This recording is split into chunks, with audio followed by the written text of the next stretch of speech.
بسم الله الرحمن الرحيم الله ولي الذين آمنوا يخرجهم من الظلمات إلى النور نحمده ونصلي على رسوله الكريم اما بعد. معزز ناظرین کرام، السلام علیکم ورحمۃ اللہ وبرکاتہ. آپ دیکھ رہے ہیں نو ٹی وی جدہ اور میں ہوں محمد عاقل. آج مورخہ 13 نومبر سن 2020 بروز جمعہ سعودی عرب میں آپ دیکھ سکتے ہیں کہ معالی وزیر شؤون الاسلامی والدعوہ والارشاد الشیخ دکتور عبداللطیف بن عبدالعزیز آل الشیخ حفظہ اللہ کی جانب سے ایک سرکولر نشر کیا گیا اور یہ کہا گیا تمام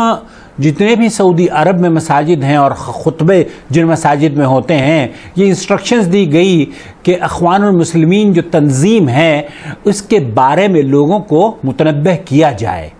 وہ عربی میں سرکولر تھا جو کہ مختلف ممالک میں ان کی زبانوں میں بھی ترجمہ کیا گیا. ہندوستان اور پاکستان کے لیے فضیلت شیخ انصار زبیر محمدی حفظہ اللہ کی خدمات حاصل کی گئیں اور انہیں اس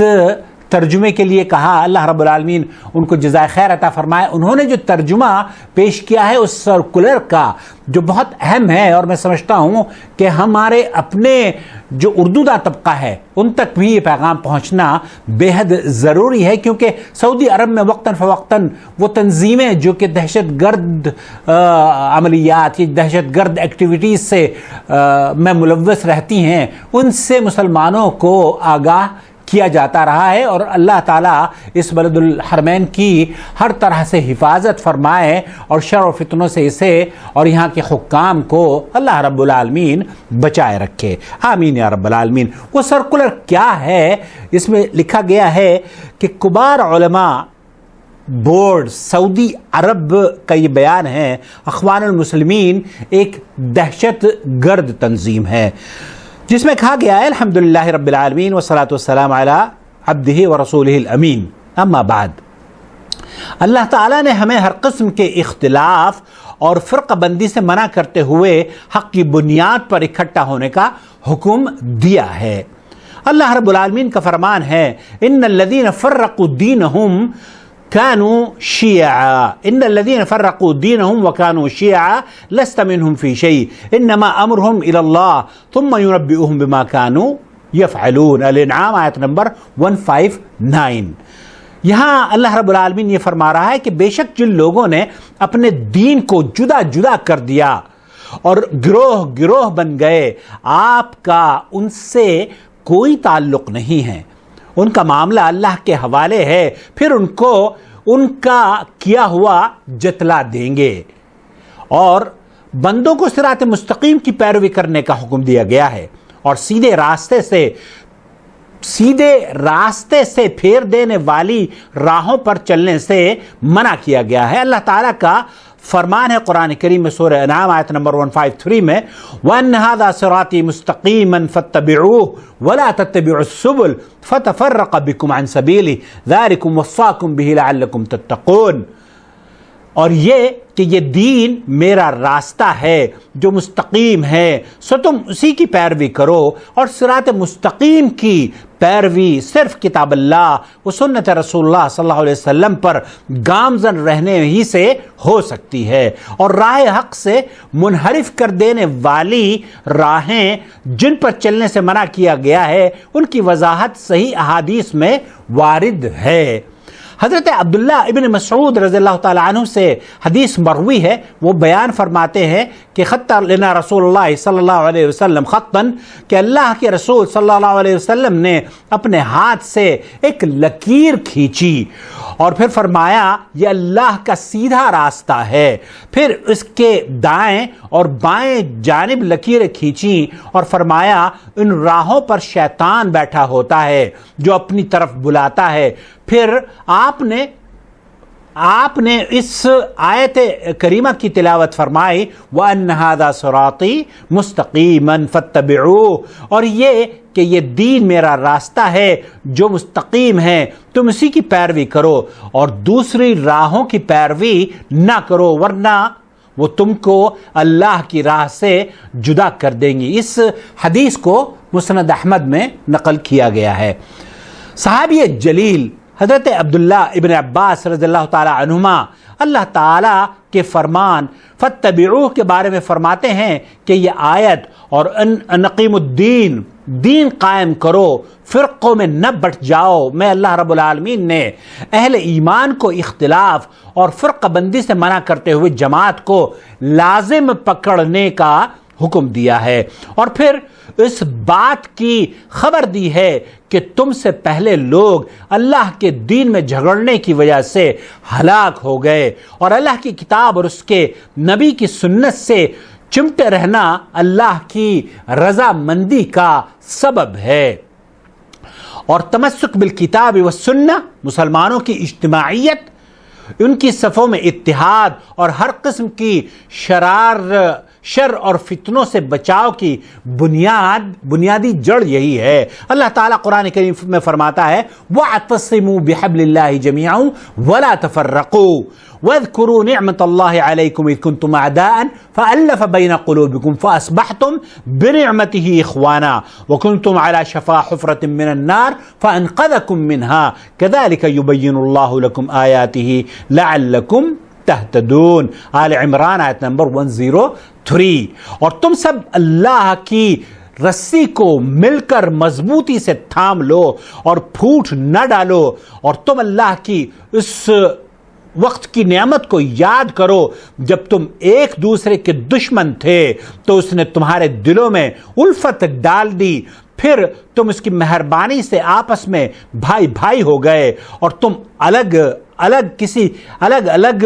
گھڑے کے کنارے پر پہنچ چکے تھے تو اس نے تمہیں بچا لیا۔ اللہ تعالیٰ اسی طرح تمہارے لیے اپنی نشانیاں بیان کرتا ہے تاکہ تم ہدایت یافتہ رہ سکو، ہدایت پاؤ۔ لہذا اس سے معلوم ہوا کہ مسلم حکمرانوں کے بارے میں شک اور شبہ پیدا کرنا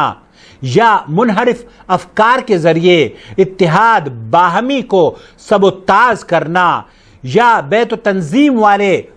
دھڑوں اور فرقوں کی بنیاد ڈالنا کتاب و سنت کے دلائل کی روشنی میں حرام ہے۔ اور انہی میں سے ایک جماعت جس سے ہم لوگوں کو آگاہ کر رہے ہیں وہ اخوان المسلمین ہے۔ اخوان المسلمین نامی یہ جماعت ہے، یہ ایک منحرف جماعت ہے جس کی بنیاد ہی مسلم حکمرانوں سے جھگڑنے اور ان کے خلاف خروج و بغاوت اور مختلف ملکوں میں فتنہ انگیزی اور ایک ملک وطن میں پرامن بقائے باہمی کے ماحول کو دوبارہ کرنے، نیز اسلامی معاشروں کو جاہلیت سے تشبیہ دینے پر قائم ہے۔ اس جماعت نے اپنے قیام سے لے کر اب تک نہ ہی اسلامی عقائد کا اہتمام کیا ہے اور نہ ہی علوم کتاب و سنت پر کوئی توجہ دی ہے۔ اس کا مقصد صرف اقتدار کا حصول ہے۔ یہی وجہ ہے کہ اس جماعت کی تاریخ فتنہ اور فساد سے بھری پڑی ہے۔ اس کی کوکھ سے انتہا پسند دہشت گرد تنظیمیں پیدا ہوئیں جنہوں نے مختلف ممالک اور عوام میں خود فساد پھیلایا، جس کی انتہا پسندی کے جرائم دنیا بھر میں ہر ایک کے علم اور مشاہدے میں ہیں۔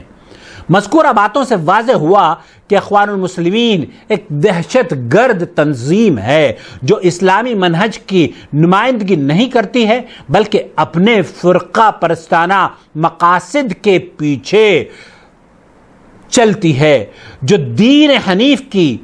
ڈگر کے خلاف ہیں اور دین کی آڑ میں فرقہ بندی، فتنہ انگیزی، دہشت گردی اور انتہا پسندی کو فروغ دیتی ہے۔ لہذا تمام لوگوں کو اس جماعت سے دور رہنا، اس سے کسی طرح کا انتساب نہ کرنا اور اس کے بارے میں کسی طرح کا نرم گوشہ نہ رکھنا ضروری ہے۔ ہم اللہ سے دعا کرتے ہیں کہ ہم تمام کو ہر قسم کے فتنہ اور فساد سے محفوظ فرما لے اور درود و سلام نازل ہو ہمارے نبی محمد مصطفیٰ صلی اللہ علیہ وسلم پر۔ یہ ہے وہ بیان ہیئت کبار العلماء بالمملکۃ العربیۃ السعودیہ، اور اس کو نقل کیا ہے، اردو زبان میں ترجمہ کیا ہے فضیلت الشیخ انصار زبیر محمدی الاعظمی، ممبئی، ہند سے۔ اللہ رب العالمین سعودی عرب کی حفاظت فرمائے۔ شیخ انصار زبیر کو اللہ رب العالمین مزید خدمات اور اس طرح کے پیغامات کو عام کرنے میں ہمارے ساتھ تعاون کرنے کا بے حد ان کو جزائے خیر عطا فرمائے، اور اللہ رب العالمین مسلمانوں کو کسی بھی جگہ وہ بستے ہوں، کسی بھی رنگ اور نسل سے ان کا تعلق ہو، امن اور سلامتی عطا فرمائے۔ اور سعودی عرب کی یہ خوبصورتی ہے کہ یہاں کے علماء اور مشائخ اور جو وزراء ہیں اور یہاں کے حکمران، وہ اس طرح کی دہشت گرد تنظیموں سے جو اسلام کا نام لے کر معصوموں کو نقصان پہنچاتے ہیں، چاہے وہ اس مسلمان ہو یا غیر مسلم، کسی بھی طرح کا نقصان کسی بھی شخص کو اگر کوئی پہنچاتا ہے تو سعودی عرب کی حکومت اس کی ہمیشہ مذمت کرتی رہی ہے۔ اور اسی ضمن میں یہ بھی عرض کر دینا چاہتا ہوں کہ گزشتہ دنوں یہاں جماعت اخوان المسلمین کا، ہمارے یہاں دراصل شاید بہت سے لوگ نہ جانتے ہوں، جماعت اسلامی جسے ہم ہندوستان اور پاکستان میں سمجھتے ہیں، تو جماعت الاسلامی کے تعلقات بھی اخوان مسلمین ہی کے سید قطب کے حوالے سے یا مولانا مودودی کے حوالے سے بھی سعودی عرب میں مولانا مودودی کی جو تنظیم ہے اس پر بھی پابندی ہے۔ اور گزشتہ دنوں تبلیغی جماعت کے خلاف بھی اسی طرح کا ایک سرکولر آیا تھا، اور سعودی عرب میں باقاعدہ طور پر ان تبلیغی جماعت پر بھی پابندی عائد کی گئی، اور تبلیغی جماعت کے خلاف بھی پورے ملک بھر میں جس طریقے سے آج اخوان المسلمین کے بارے میں گفتگو کی گئی اور لوگوں کو بتایا گیا کہ یہ دہشت گرد تنظیم ہے اور یہ منحرف تنظیم ہے، اسلامی عقائد سے دور ہے، اسی طریقے سے جماعت اسلامی اور تبلیغی جماعت کے بارے میں بھی لوگوں کو سعودی عرب کی جانب سے اور وزارت شؤون اسلامی اور اوقاف کی جانب سے یہ تنبیہ پیش کی جا چکی ہے۔ ان تینوں تنظیموں کے بارے میں اللہ رب العالمین سے دعا ہے کہ اللہ تعالیٰ اللہم ارنا حق حقا وارزقنا اتباعا وارنا باطلا باطلا وارزقنا اجتنابا۔ اللہ رب العالمین سعودی عرب کی حفاظت فرمائے، ہر مسلمان کی چاہے وہ کہیں بھی بستا ہو اس کی عزت اور آبرو کی حفاظت فرمائے، اور اللہ رب العالمین امن اور سلامتی کا اس ملک کو، بلد الحرمین کو گہوارہ بنائے، اور ہمارے ممالک میں بھی اللہ رب العالمین دہشت گردی کو ختم کر دے، امن اور سلامتی عطا فرمائے، اور ہمیں ایک بار پھر حرمین کے دروازے کھول دے مسلمانوں کے لیے، تاکہ مسلمان آزادی سے یہاں آ کر بغیر کسی خوف کے، بغیر کسی شر اور فتنے کے اپنی آنکھوں کی ٹھنڈک حرمین شریفین کی زیارت کریں، عمرہ کریں، اور بیت اللہ کی زیارت کے بعد امن اور سلامتی سے اپنے گھروں کو لوٹیں۔ آمین یا رب العالمین۔ والسلام علیکم ورحمۃ اللہ وبرکاتہ۔ آپ کو اس پیغام سے اختلاف کا حق حاصل ہے، لیکن ادب اور شائستگی سے آپ چاہیں تو اپنے کمنٹس میں ہمیں اپنی رائے سے بھی نواز سکتے ہیں، اور اگر ابھی تک آپ نے ہمارا چینل سبسکرائب نہیں کیا ہے تو پلیز سبسکرائب کر لیجئے، دیر کس بات کی ہے۔ تھینک یو سو مچ۔ اللہ ولی الذین آمنوا یخرجهم من الظلمات الى النور والذین كفروا اولیاؤهم الطاغوت یخرجونهم من النور الى الظلمات اولئک اصحاب النار هم فیہا خالدون۔